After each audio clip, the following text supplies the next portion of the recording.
conformément au règlement intérieur du Conseil de Paris, je donne la parole à sa présidente Geneviève Garrigous. Bonsoir, Monsieur le maire, mes chers collègues. Eh bien, comme pour toutes les autres commissions, celle-ci s'est tenue de manière dématérialisée le 5 octobre dernier. Nous avons commencé et consacré un temps important à la présentation du point d'étape du projet olympique et paralympique.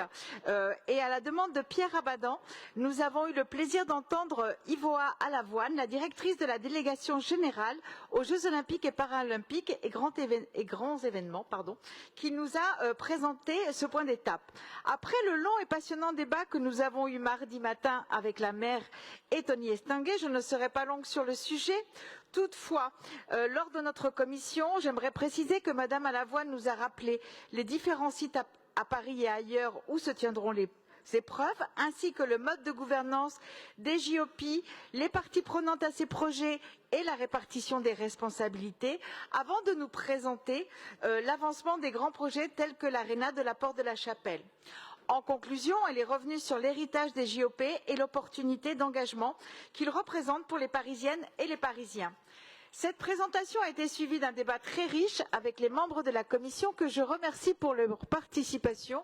Je m'en réjouis comme ils le savent et nous avons pu le poursuivre lors de la première journée de ce conseil. Pierre Abadan nous a ensuite présenté plusieurs projets de délibération relatifs aux Olympiades culturelles, à la signature de la charte ville aidante Alzheimer ou du développement d'un outil de prévision de la qualité de la baignade dans la Seine et la Marne, entre autres. Nous avons également étudié des délibérations coportées avec Karim Ziadi, permettant un meilleur accès au sport aux personnes en situation de handicap ou proposant des avenants à 17 clubs de sport de haut niveau afin de lutter contre les discriminations, les violences sexistes et sexuelles et pour une démarche de développement durable. Karim Ziadi a ensuite présenté les délibérations d'Arnaud Nguetcha, qui était empêché, en lien avec les relations internationales. Celles-ci abordent des sujets très divers, dont des aides d'urgence en Haïti et en Afghanistan, que nous allons étudier dans quelques instants.